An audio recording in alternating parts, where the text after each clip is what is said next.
the right to be in a classroom and dream of a career, to provide or receive crucial humanitarian care, or simply sit in a public park. All of these rights have been taken from women in Afghanistan since the Taliban took power, an exclusion from public life that is having serious consequences for the entire country. For more, we're joined from Kabul by Melissa Cornet, a human rights researcher who also works with the NGO CARE. Thank you so much for taking the time to speak with us today. Let's perhaps start with the humanitarian situation. It's now been 4 months since the Taliban banned Afghan women from working for NGOs. What's the impact been from that decision? Thank you. So, just to remind, on 24 December 2022, the de facto authorities decided to ban Afghan women from working for national and international NGO. Since about 2 weeks ago, this ban has also been extended to UN agencies. So today in Afghanistan, female aid workers are not allowed to work for humanitarian actors, except in the field of health and education. The impact is huge. For CARE International, for example, 40% of our staff is women, which means that, implementing our projects is extremely challenging, not just in the communities, but, like in the office, in finance, in HR, in procurement, etc.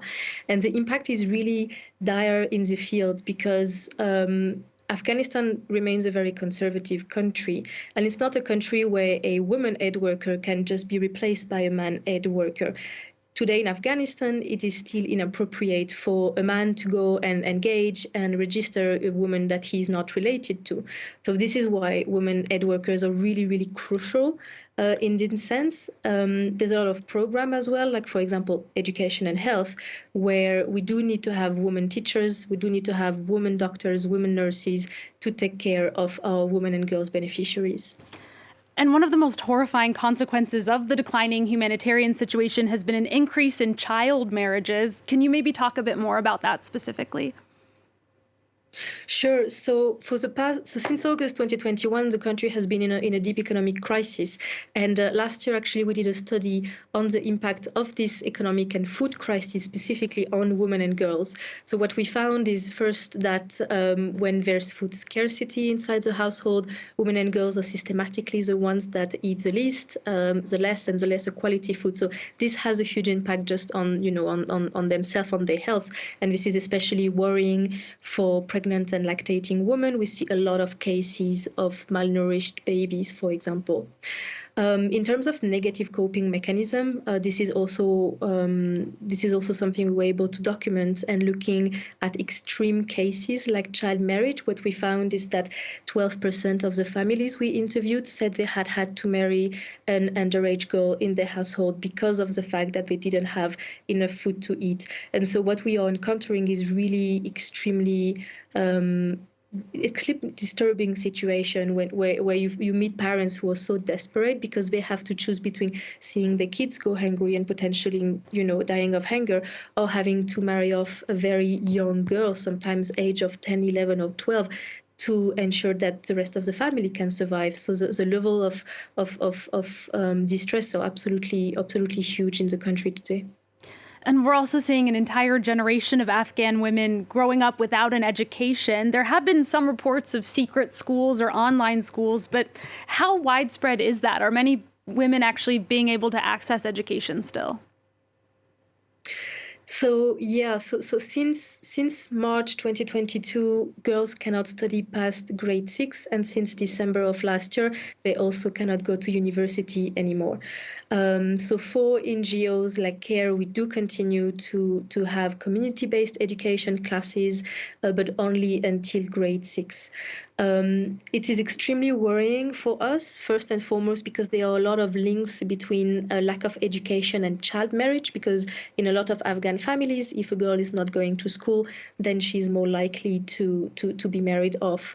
This is also very worrying in the long term, because with no high schools, no universities, we are in a situation when in a few years, as of today, actually, we don't have new graduates entering the job market. So it means we don't have new women teachers, we don't have new women doctors, no new women nurses. And this is really worrying because Afghanistan is a country that is still pretty conservative and segregated. So we do need to have these women to educate the girls. We do need to have these women to take care of women, especially pregnant women. And NGOs and the international community have been lobbying the Taliban to walk back its ban on female aid workers and also on education. Do you have any hope that that could work, that the situation could change in some way? We continue to advocate with the de facto authorities on the need to have female aid workers, on the need for women to be able to work, to get an education. We know there's a lot of internal discussions inside the movement. Unfortunately, this is not something that we have a lot of information on, but we do continue to have this engagement, explain and advocate for the need of women to continue being actors of society in the framework of Sharia, of course. Is there anything more that the international community could be doing in those efforts? I mean, there is, at the moment, the UN has estimated the humanitarian needs for the year 2023. Today, only 5% of this humanitarian appeal has been funded. And so what we see today is small NGOs, especially is local Afghan CSOs, civil society organizations, that are forced to close, not because of the ban, but because of the lack of funding. So what we have today in Afghanistan is one of the biggest humanitarian crises in the world and the most underfunded humanitarian appeal. So we are in a really, really tough spot because we are really struggling to implement our projects, both because our female colleagues are working from home, but also because there's a steep decrease in funding for the country. And can you talk maybe a bit about how some of the rules like dress codes or not traveling alone are being enforced? Are women left somewhat at the mercy of their own male family members?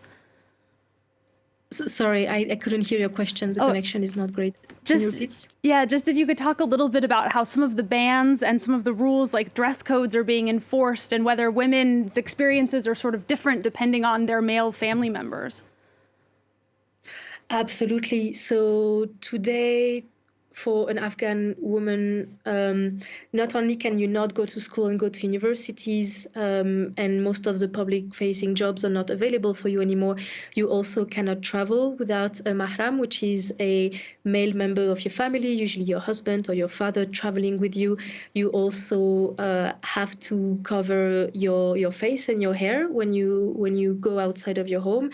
You also cannot access hammams, you cannot access parks. You cannot go to the gym. So even for women to be able to meet in a segregated space, most of these spaces have been forced to close. So today there are so few liberties and freedoms that are available for women outside of their homes.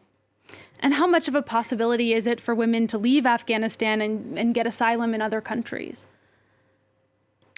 This is extremely challenging because most embassies and consulates are not operating from Afghanistan today. So to be able to even try to get a visa to go to Europe or go to the United States, for example, you need to travel to countries of the region, such as Pakistan. And today, in terms of costs, for example, of traveling, cost of being able to get a visa to go to Pakistan to then apply for another visa, in terms also of things as simple as trying to get a passport in Afghanistan, today there are huge delays just for the obtention of paperwork.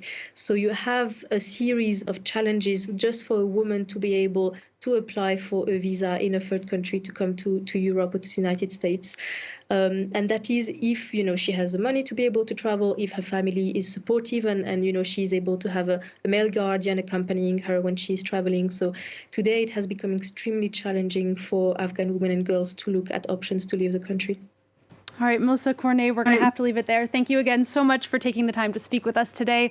A reminder, that's Melissa Cornet, a human rights researcher who also works with the NGO CARE, reporting there from Kabul. We will have more on Afghanistan coming up in our focus report in just a moment.